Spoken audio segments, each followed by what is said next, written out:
It is our honor tonight to welcome a true American hero. Please give a warm welcome to Corporal Jack Myers.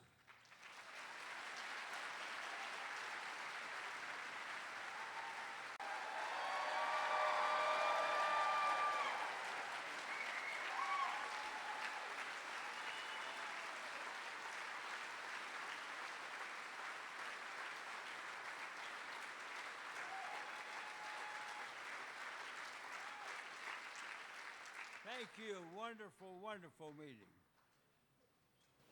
God bless America, land that I love.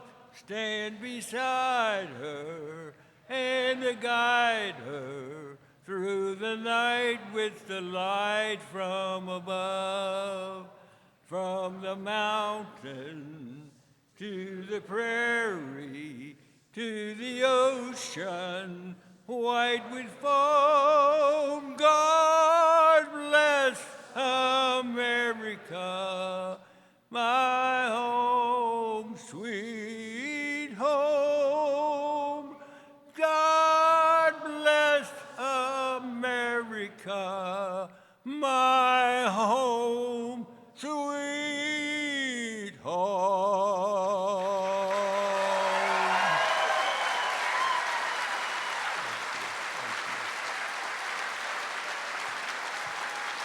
Thank you, thank you, thank you, thank you, thank you.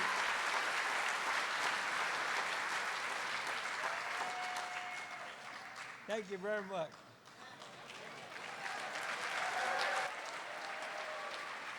Good evening. I'm so proud to be back at the Gettysburg Film Festival to introduce the opening night panelists as together we mark, as you've heard, 80 years since the end of World War II, as indeed this is the 80th anniversary of VE Day, and also mark 8 decades of filmmaking about the conflict since, including Ken Burns's films, the sources of that amazing highlight reel, so wrenching, so moving, that it feels almost sacrilegious to layer words onto that narration and those indelible images.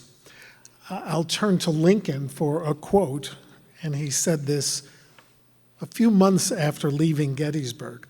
"War at the best is terrible. This war of ours in its magnitude and duration is the most terrible the world has ever known." And then he said, quoting Shakespeare, "It is as if the heavens are hung in black." Remember, they called World War II the Good War, almost as if in any fight against evil, the best men and the better cause inevitably win.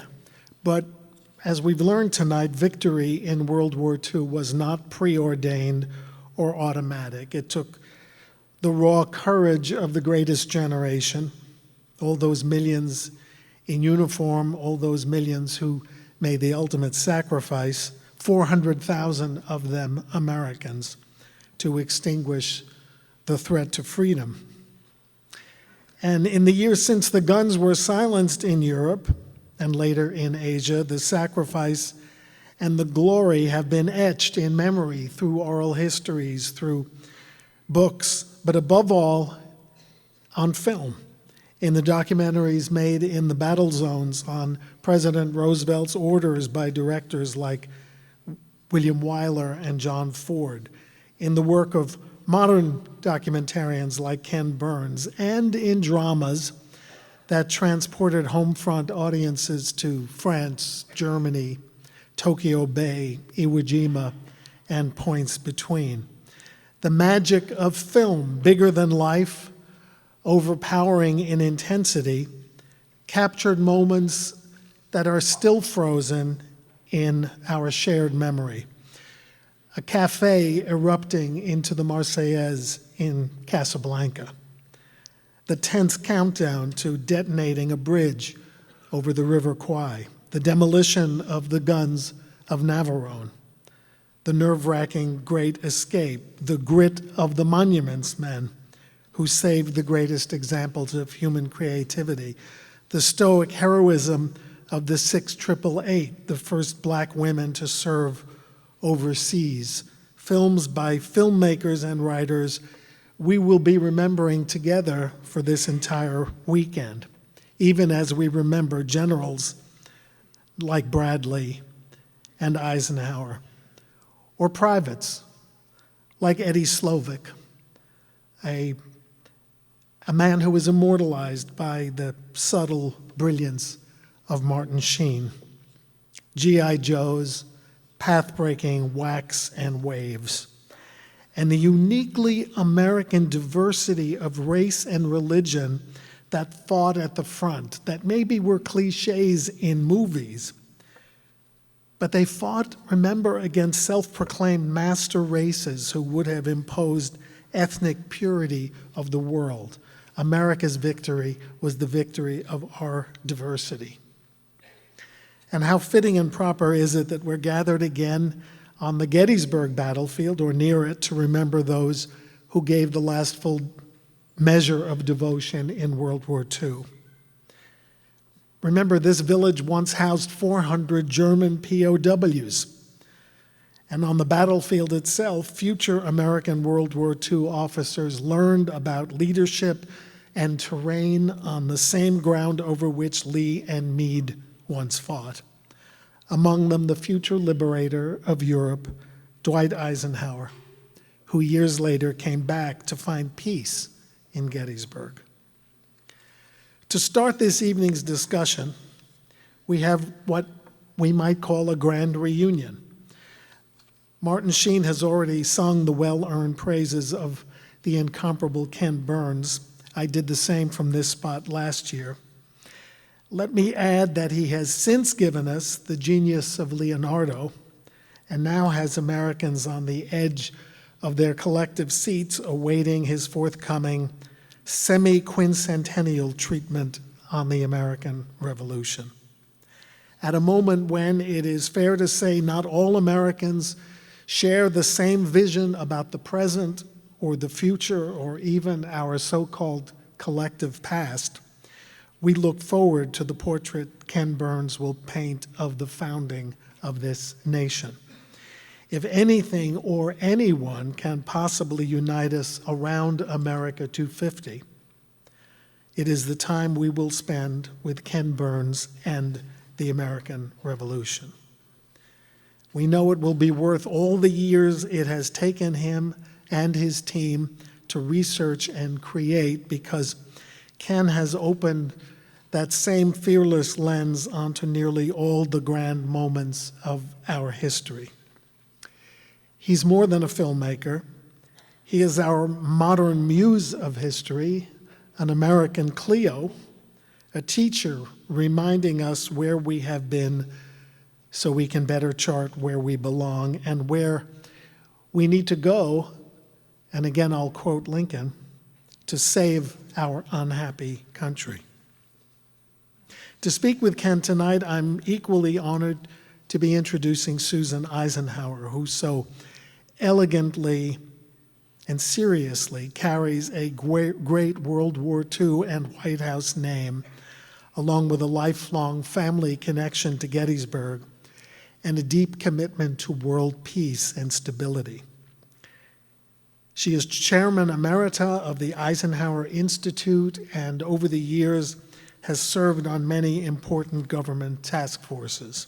She was an academic fellow of the International Peace and Security Program at the Carnegie Corporation and has provided expert analysis for CNN, MSNBC, Fox News, PBS, and in the age of the indispensable 6:30 news on broadcasts for NBC, CBS, and NBC. Just a couple of years ago, Susan was the featured speaker here at the anniversary of the Gettysburg Address, this very same role President Eisenhower filled in 1959. So Gettysburg is proud to be welcoming back its favorite granddaughter for this film festival. Leading tonight's conversation will be Jake Borrett. And while I've been privileged to know Susan in recent years and have known Ken for a mind-boggling 44 years, since both of us were 7, I think, I have in fact known Jake since he was a little boy, a bonus to my years of close collaboration with my one-time co-author and longtime friend, his dad, Professor Gabor Borrett. Jake is a fine filmmaker in his own right, a tireless and creative organizer, a great dad, a treasured son, and a really effective champion of the Gettysburg community. The Gettysburg Film Festival is his baby, co-parented with the amazing Andrew Dalton, who has made the Beyond the Battle Museum into a must-see for all Civil War aficionados. So we owe Jake much gratitude for this weekend, this opening night, and this all-star panel. And with that, to mark victory in Europe exactly 80 years later, please now join me in welcoming, in discussion with Jake Borrett, Ken Burns and Susan Eisenhower. Thank you so much for being here.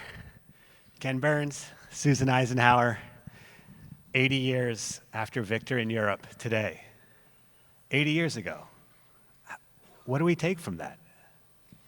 I still am, I've worked on this film for years, almost 10 years. It came out in 2007. A lot of the scenes I revisit all the time or share with school groups, and I still, as I think we were back there in the green room, sort of stunned by the poignancy, by the importance, by the way in which it echoes to today, to as Harold just said, our own unhappy country, and to see the way in which the divisions have multiplied a kind of dis-ease among us, and that as we retreat to our own self-interest, we realize in seeing this that the way out is to have a common interest with each other and a common cause, and to continue the idea of self-sacrifice that is still mind-boggling in the extreme. I cannot get over whether it's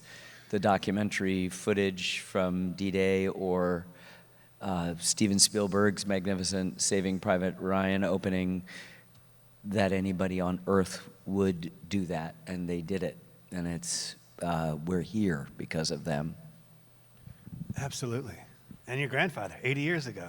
80 years ago, I've thought a lot about him in the last couple of days, especially the emotions of the last month of the war. He went to Ohrdruf, which was near General Patton's headquarters, and was so shocked. I mean, I thought it was wonderful to see the footage. So shocked by what he saw. I mean, something that really defied the imagination. I can see it in the way his jaw's set in those pictures. I never saw him look like that. According to his valet, Mickey McKeough, he had never seen a look like that on General Eisenhower's face. And the point was very well taken, of course, that he sent for journalists and others who could document this, but more than that, he had every soldier who was fighting in any of the areas where the camps were discovered, and he ordered them into the camps to take pictures. So my father was deployed in Europe at the time and took almost a whole photograph album of the photos he took that were just indescribable. And I was raised on those photographs. My children were raised on those photographs. My father's great-grandchildren were raised on those photographs. He wanted all of us to see that. And I think it was an extraordinarily important part of why there is so much material on the Holocaust itself.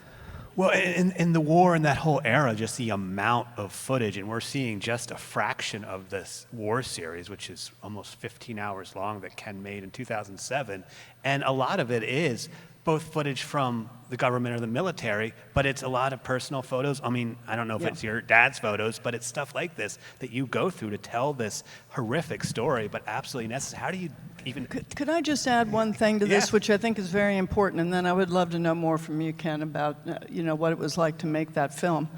But I think the extraordinary thing is that he got back that evening after seeing the camps, and he wrote to General Marshall immediately and said this beggars description. It's undescribable, and goes on to say, as he said publicly, that 50 years from now, no one will believe this ever happened. He contacted Winston Churchill and said, I want you to send parliamentary delegations. I mean, this was a very concerted effort in the last weeks of the war. And so he understood how vital it was to preserve evidence as well as memory. I guess I want to know who looks at horrors like this and then thinks 50 years from now nobody will believe this and acts on it. Yeah. That was very moving for me. Leadership, Yeah. right? Yeah. It's incredibly moving, and I think there's a big difference. We made a film, you saw a little bit of a clip from it, from the U.S. and the Holocaust. We had a significant scene in the war, not shown here, about the Holocaust, and we were able to gather a lot of footage that's, as Susan is describing, as the general saw, just beyond belief. Yeah. And after a while, though, you begin to realize that there's something numbing about it, too, and there's a kind of almost pornographic element to it, and that you have to in moderation. And so our film on the Holocaust has actually pulled back and is not privileging the perpetrators who took home movies and delighted in some of the evidence of what took place, particularly what's called the Shoah by bullets, the assassination by single bullets of between 1.5 and 2 million Jews before people discovered gas. Every evidence of that has to come from the perpetrators themselves. And what has happened now, we sort of opened it, whether people will 50 years remember it. We, of course, have people who believe that it didn't happen. Yeah. And despite the mountain of evidence, it is also incumbent upon us to modulate and to recalibrate how it is that we do this. And it was a much more difficult effort in the U.S. and the Holocaust film that came out in 2022 to be able to reflect it. In fact, a good deal of our experience of Auschwitz was done with just live cinematography in Auschwitz today with very little newsreel accompaniment. Mm-hmm. Not that there was of Auschwitz, but of the way in which you can use newsreels, because you don't want to privilege the perpetrators in a way. You have to do the least amount possible, but it makes it really difficult to understand that of those 60 million dead, 6 million were murdered in the most brutal way. And the fact that we have anybody alive that thinks that it didn't happen is just scary. As we see evidence of things covered with great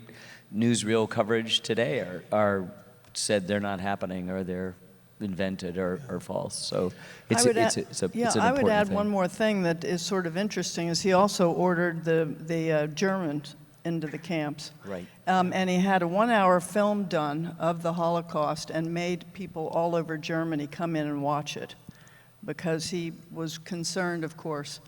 The other thing is that it made extremely important evidence at Nuremberg. And I think that isn't discussed too much, but a critical piece of the evidence against the Nazis. Mm-hmm. Well, and it still exists today. I mean, we're using the footage in films from 2007, right. Just a couple years ago, you made U.S. and the Holocaust, and it's come out. And so I think it's so vital that it's part of the historical record, and that is sort of the purpose of this festival and this, the work that you're doing is to understand history for our contemporary medium. And yes, he was making newsreels back then, and we're not going to the movie theaters to watch the news anymore, but we're getting it in different ways. And so how that exists, how that's reinterpreted, and again, the foresight of Eisenhower to see that is so vital to that we need to see our past, look at it. And so with the work you're doing, Ken, you're looking, especially in these films, you're looking at some of the worst moments in human history. I hope. I certainly hope. Yes, I can't imagine could get worse than that.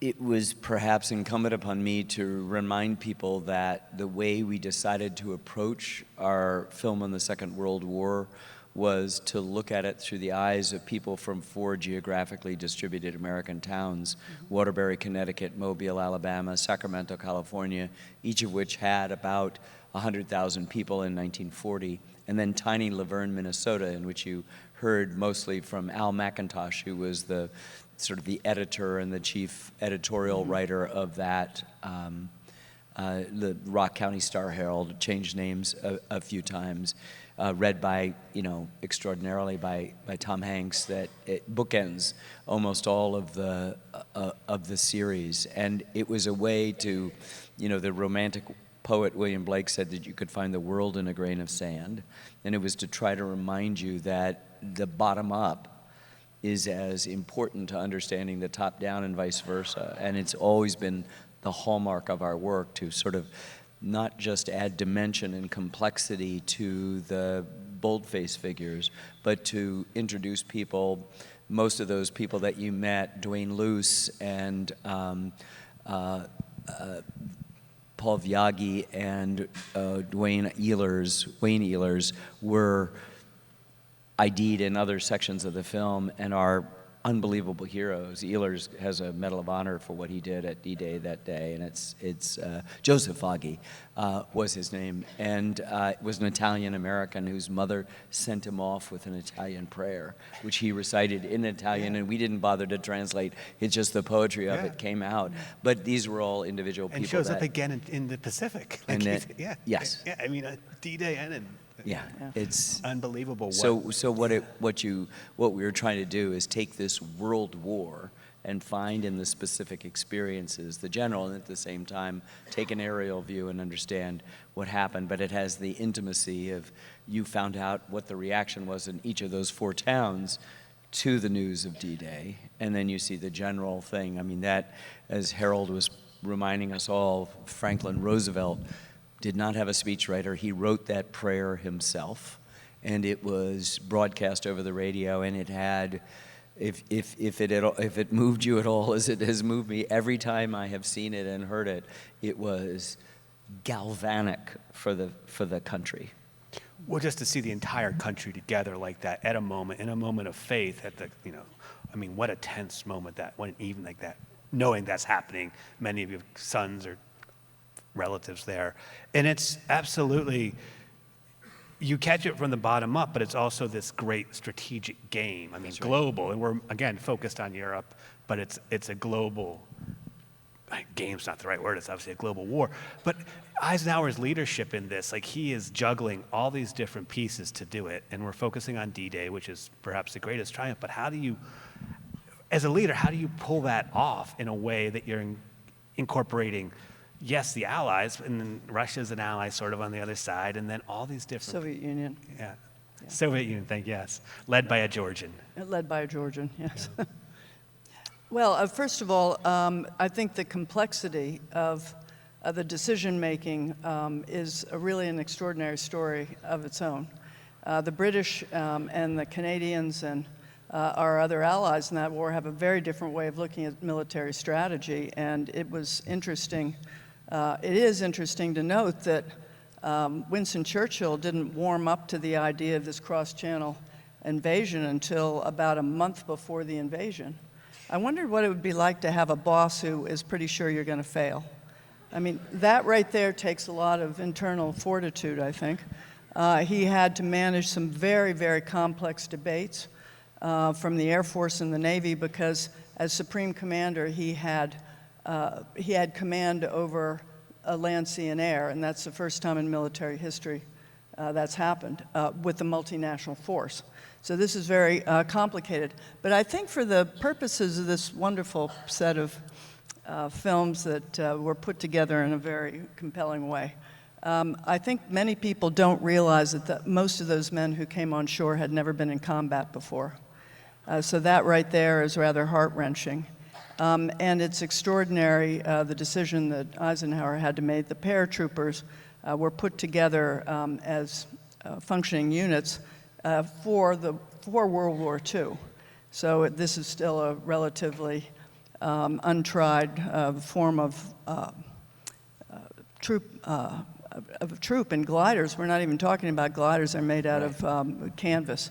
Anyway, the point here is that just before D-Day, about a week beforehand, his commander of the paratroopers came and said, you must not use them because the Germans had moved a division into the area. And he said, these forces are going to be eviscerated, and predicted between 50 and 70% losses of the airborne and glider troops. So when you see Ike out on the tarmac talking to these paratroopers before they leave, he is looking these guys in the eyes and thinking, if my airborne commander is correct, 50% of you are not coming back. But he made the decision over the recommendation of Trafford Leigh-Mallory that he had to use the airborne forces because they were pivotal to the operation. That's a tough call. And you have to understand just how impossible it was. Not only that parachuting is a new thing, there have gliders, as Susan has said, they're made of canvas. The jeeps are in the back, the men are in the front. They land in fields. The Germans have put stakes in a lot of those fields. The jeeps go forward and people are crushed. It's a horrific sort of thing, and the casualties are extremely high, but they form, as you understand this, hugely important bulwark against the immediate reinforcement of the Atlantic Wall, and it's central to this. The second phase, which we didn't show in the clips today, did not achieve what they had hoped to do, which was to crater the beaches, particularly. I mean, what you also didn't see is that at Gold and Juno and Sword, for the British and the Canadians, it's relatively easy pickings, and even at Utah Beach, Theodore Roosevelt Jr. walks ashore with a cane. He'll die of a heart attack in a day or so, but he's smoking a cigar. It's Omaha, which is Omaha. Just the worst possible thing you could be in the European theater. I mean, I would certainly hear from the Soviets that what they went through, and let us say that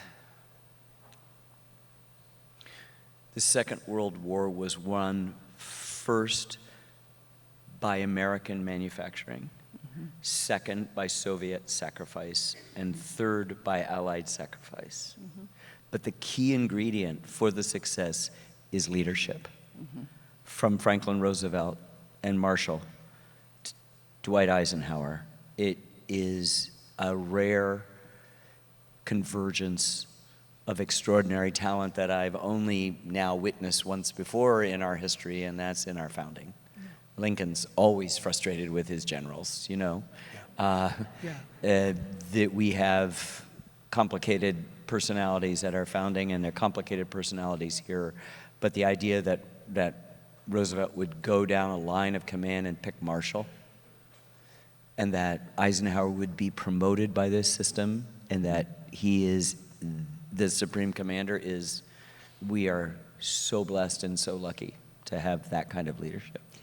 You know, if I could get back to, we had a very interesting conversation about the Holocaust, but I was starting to say that about that month before going into the war, he has this great shock. Then they're discovering all kinds of other things 80 years ago during this time period.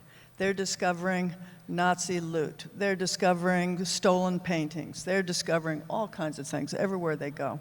So by the time the unconditional surrender is accepted,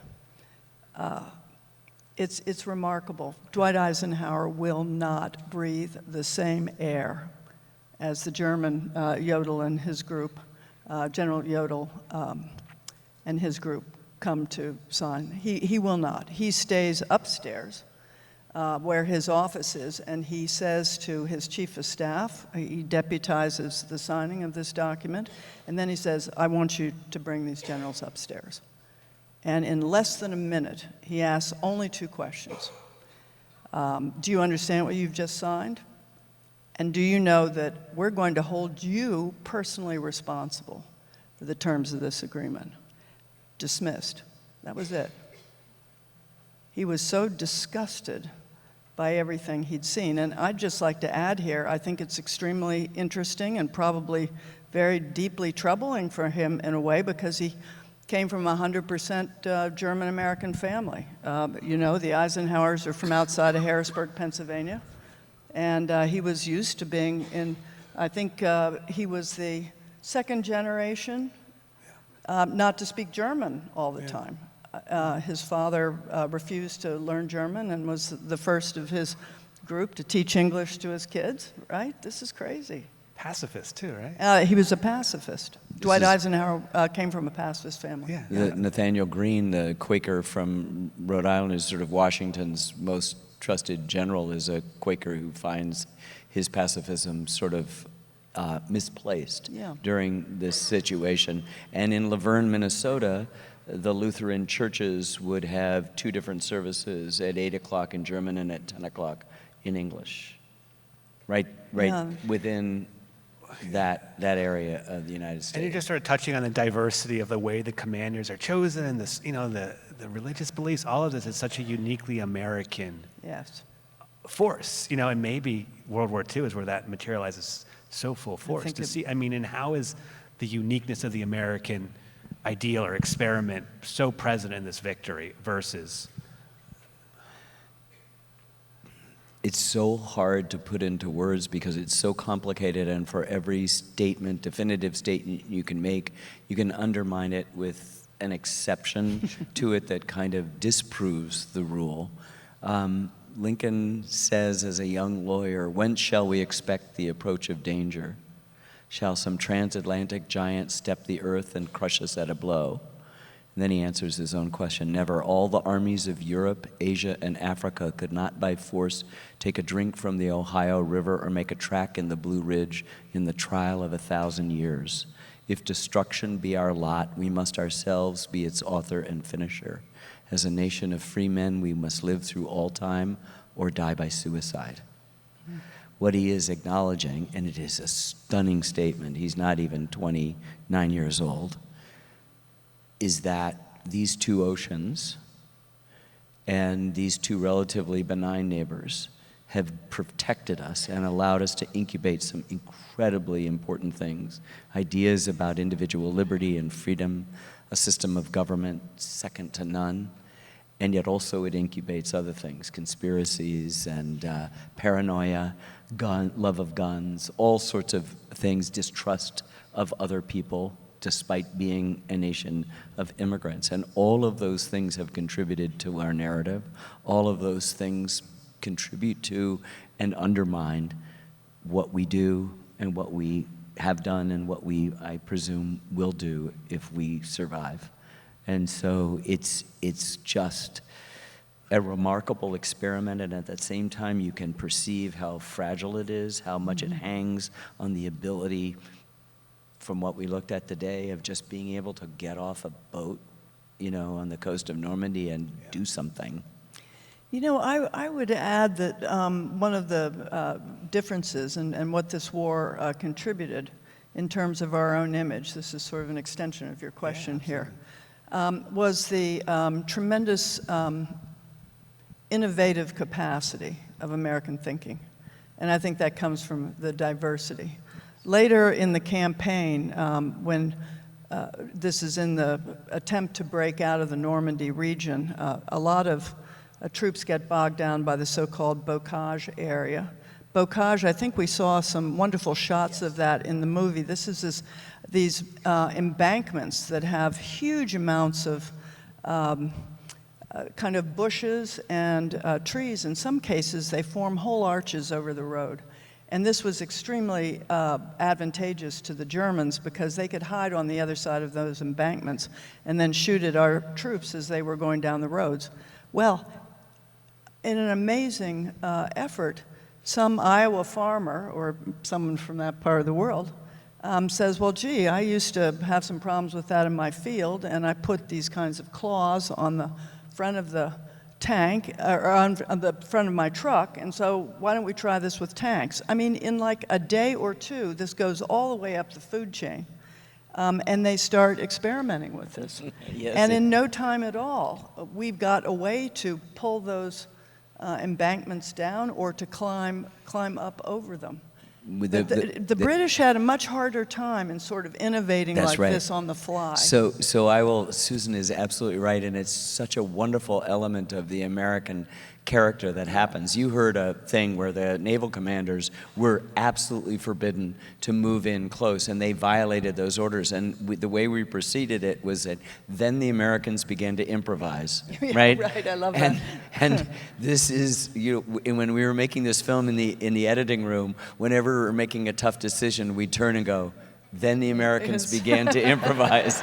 And I will tell you that there's a wonderful moment when Washington hires this Prussian officer, Baron von Steuben, to come and provide discipline to the troops. He initially only knows one English word, which is goddamn, and he's trying to instill this. He's sort of a comical figure, but then he really instills this discipline that allows them to perform quite impressively going forward. They don't have much chance to use it in big set pieces, Monmouth Courthouse, and then later a battle called Yorktown. But they're really trained, and he writes back to his European comrades, and he says, these are a funny people.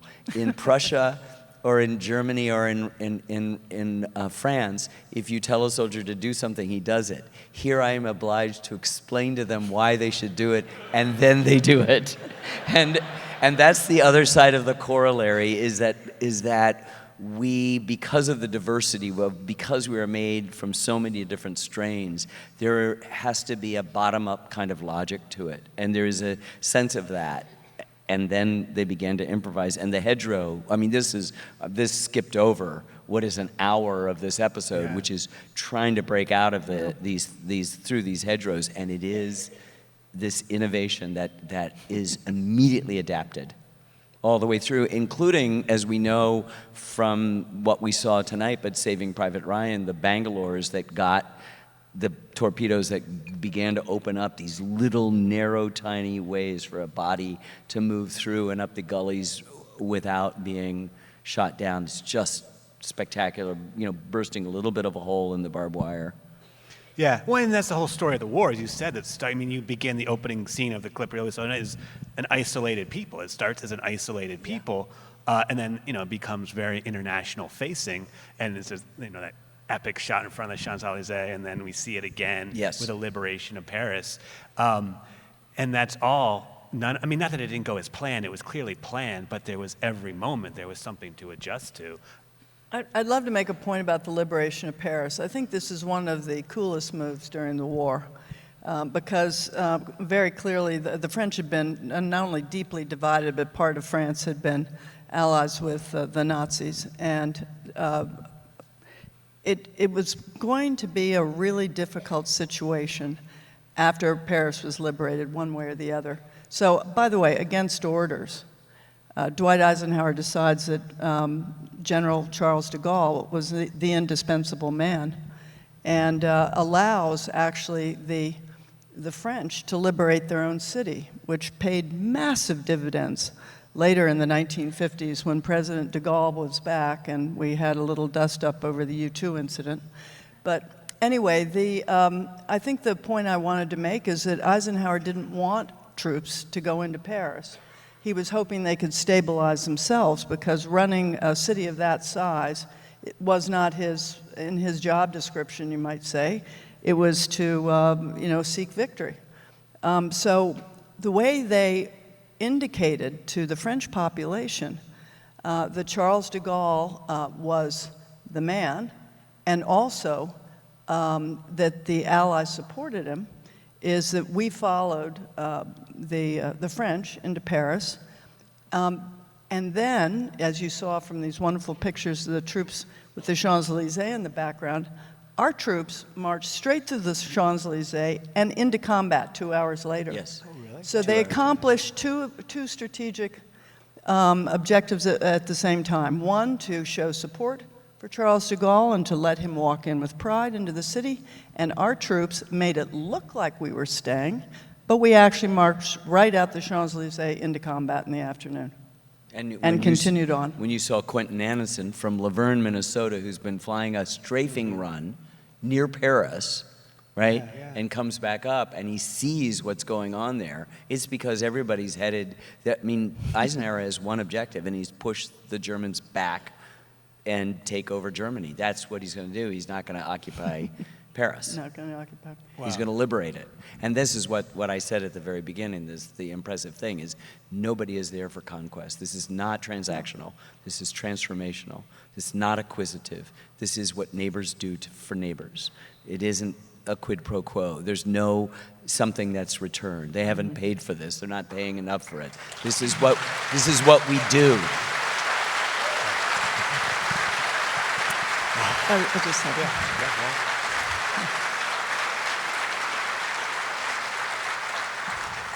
And you know who recognized that the most was Charles de Gaulle. So I don't know how many of our audience know that Charles de Gaulle came to Gettysburg to visit my grandparents. I had the opportunity to meet him on that occasion, and then again at Granddad's funeral. But the point was, Ike took him on a tour of the battlefield. So wouldn't that have been fun to have the Dwight Eisenhower tour of the Gettysburg battlefield? Yes. And there's a wonderful picture of de Gaulle and Eisenhower, standing there with the, one of the cannons from the war, and then of course Field Marshal Montgomery had to have a tour of the Gettysburg battlefield too. And I don't know if it's all right to just wander off a little bit, but Monty and Ike get to the Lee Monument, and this is around 1959, so there was a White House pool reporter, and of course the security, but Monty was always, still, he couldn't help, needling a little bit, so they get to this statue, and they're looking across Pickett's Charge, and Monty says in sort of a stage voice, "What would you do, Ike, if I had ordered Pickett's charge?" Ike said, "I'd have fired you." Well, the next day, 2-inch headlines in the Washington Post or whatever, Yeah. Ike would have fired Lee. Yeah.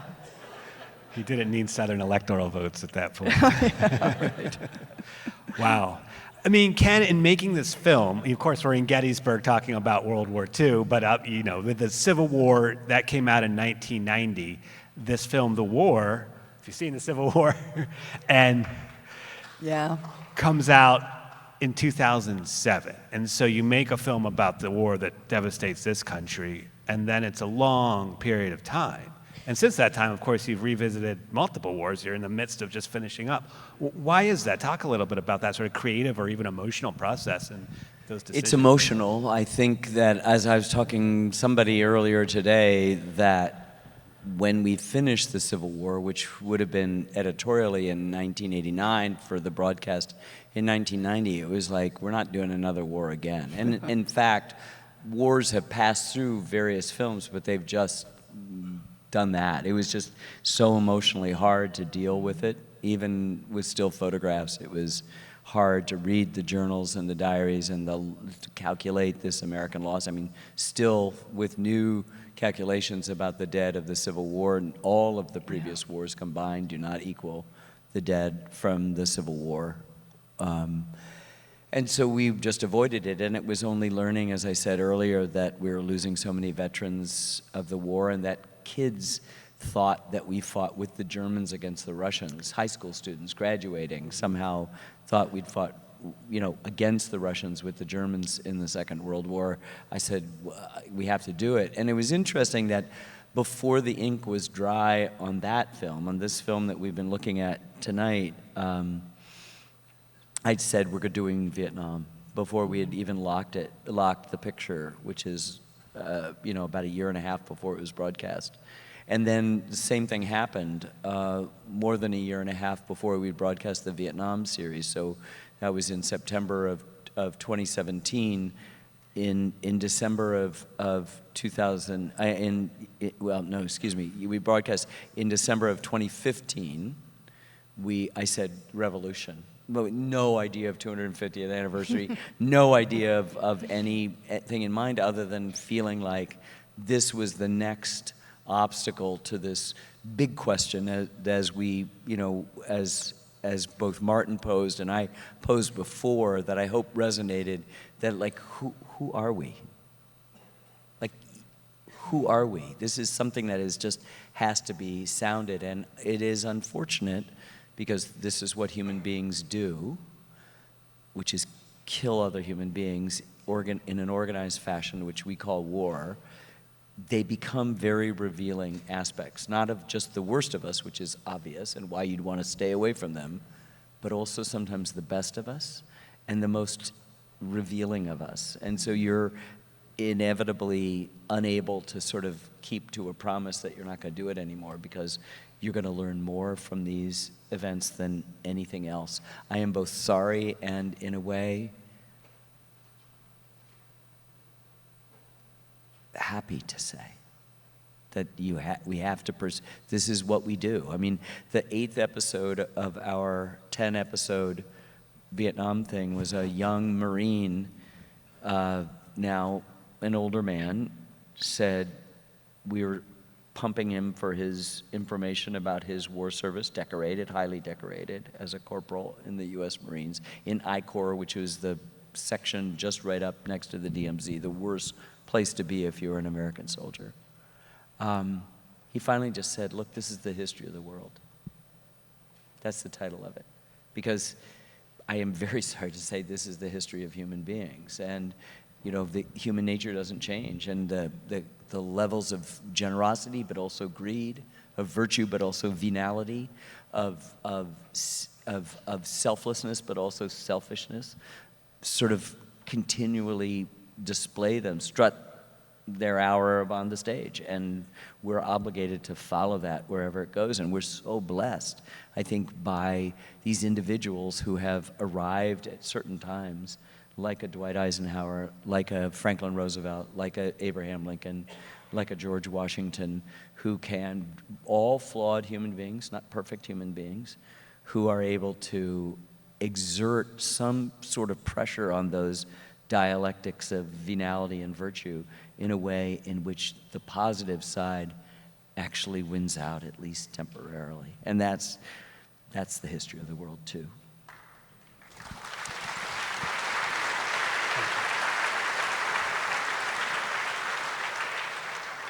And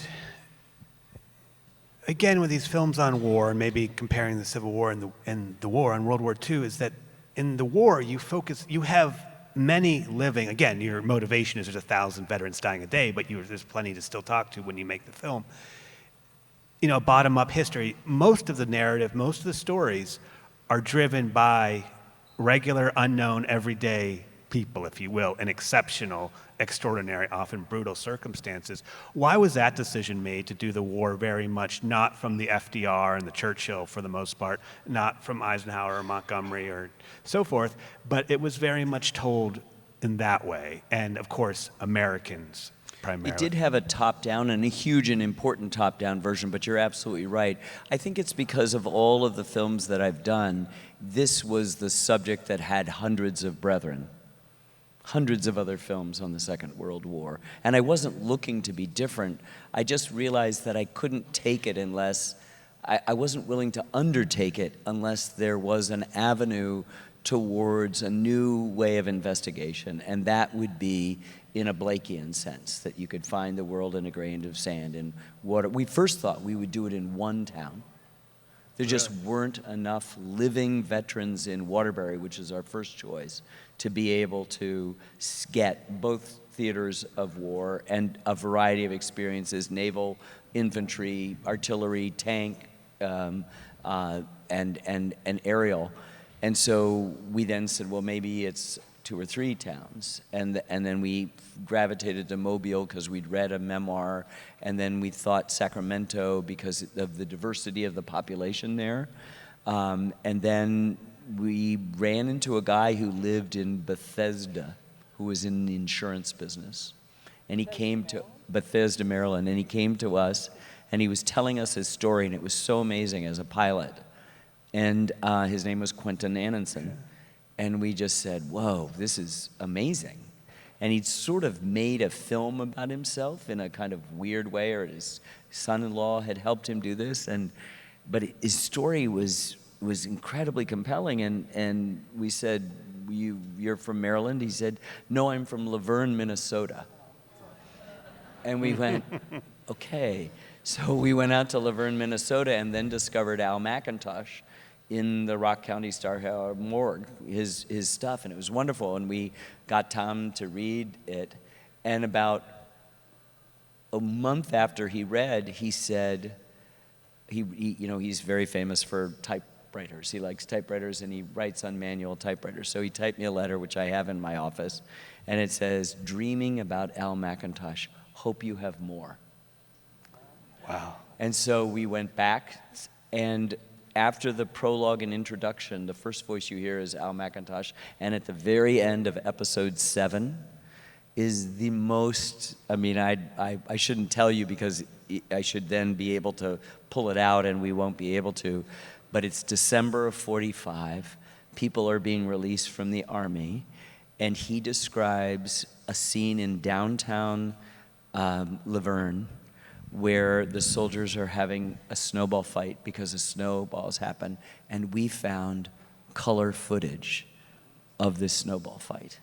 And it will break your heart to see these guys in uniforms coming back, pelting each other with snowballs, and it is the antithesis of all of that sort of stuff. And so we brought Tom back in and made him, part of it, but that's the only way we could do it was approach it in a kind of bottom-up way and understand each of the people as coming, most of them coming from these 4 geographically distributed towns.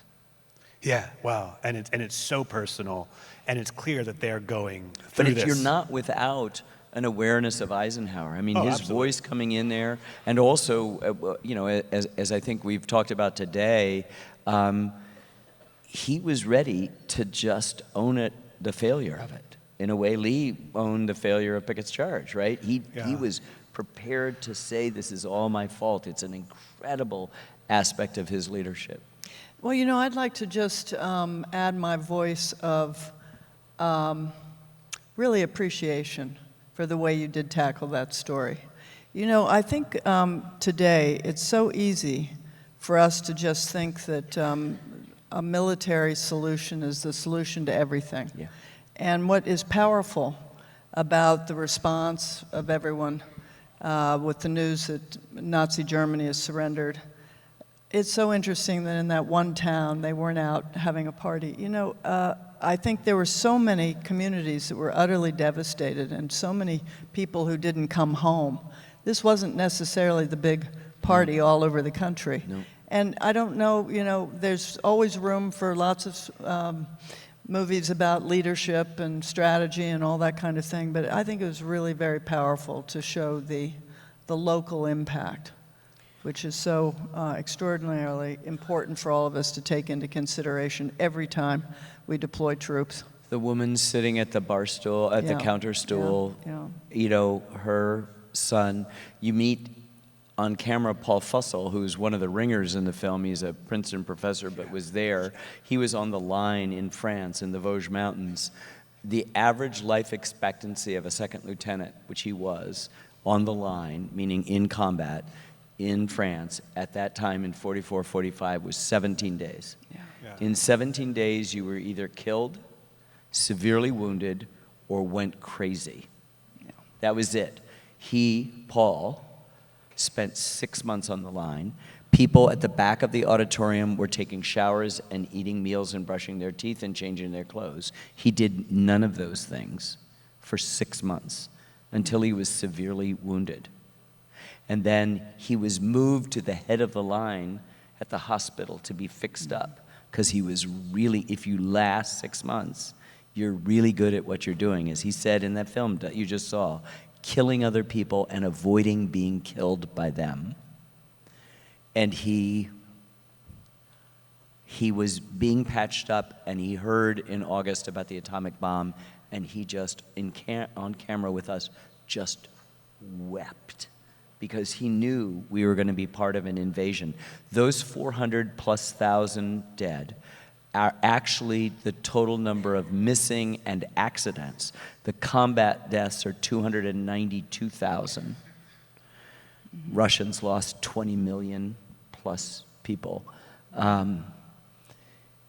We estimated that it might be 2 million American casualties, maybe 750,000 American dead in the invasion of Japan. Yeah. And probably 7 or 8 million dead Japanese. It's, to look at his face is to change my own kind of feelings about it, and almost all of the people we talked to in those 4 towns were unanimous about that. And we have a great kind of Monday morning quarterbacking about it, but it's pretty amazing, the 250,000 lives sacrificed at Hiroshima and Nagasaki. It was a lesser of two evils. Well, yeah, I can't even make those decisions. These are people who made them at the highest levels of our government, and they'll live with that for the rest of their lives and into eternity, and yet that's the calculus that people knew. And there were signs about Golden Gate in 48, Bread Line in 49. Yeah. Right? I remember that. 48. Yeah. So that this was going to go on for double the amount of time that we had already spent actively engaged in the war, 42 to 45. Think about that.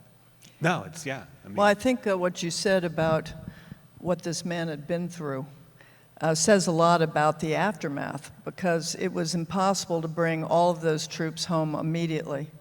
So when Dwight Eisenhower becomes Chief of Staff of the Army, his big job is to figure out how to bring all of these troops home, and in many cases leave them in Europe for some period of time. There were riots, there were public affairs campaigns, you know, with weeping mothers with their babies saying, "We want daddy home," and all of these things. I mean, it was a very, very tough aftermath because of the sheer exhaustion from that war and what people had seen. And actually, there, as I say, there were riots in various places. It's true. And we make a I mean, Harold talked about it, that it's called the good war. This is the worst war ever. Yeah, right. I mean, and what Sam Hines says at the very beginning of the film, it's not a good war, it's a necessary war. And that's the tough thing that we get, but we have so sort of smothered it with gallant myth that we forget these things of victory gardens and scrap drives and everybody's together, and we were, but a quarter of all transactions in the United States were in the black market. wow, yeah, so it really... For alcohol, for food, for gas, for ration car, for whatever it might be. Right. And so, you know, for all the vaunted things about it, there's still human characteristics that are there, and all the sins the flesh is heir to are going to play out in any era. No matter how much you try to whitewash or sanitize it, it's going to be super complicated. And that's the neon sign in our editing room, and it says, "It's complicated." It's complicated. That's what it says in our editing room. It's complicated. And it's still complicated. And it will always be complicated. It'll always be complicated. Yeah. Well, thank you for dealing with the complications. I mean, it is. And it's, you had mentioned Eisenhower and sort of that leadership, and I think that moment, that D-Day invasion, which sort of is the catalyst of our narrative tonight, is the language. I mean, we're here in Gettysburg, synonymous with great American language, but that day between FDR's prayer and then, of course, really two messages from Eisenhower. One he never uses, we find about it later, and the general message which you use in your film. And I don't know that Eisenhower is necessarily known as this great orator, but like the language he uses in those moments. Crusade. Yeah, I mean, it's astounding to hear It is astounding, and they both are using the word civilization. They both understand the stakes, and that's what I think we've been lulled. You know, we live in a culture in which we're all in our face with our devices. We're all isolated. We're independent free agents. And I think we ought to take some stock and wonder, could you do this again? Would you know how to do this? Nobody, by the way, those two oceans, nobody's coming to save us. Nobody's landing at Montauk. Nobody's coming to save us. Yeah. And so, as Lincoln said, we will live through all time or die by suicide. Yeah. So make your choice. All right. Well, guys, thank you so much for being here. Ken, thank you for all you've done. Susan, your family, thank you for the honor of this night. Thank you, guys. Ken Burns, Susan Eisenhower.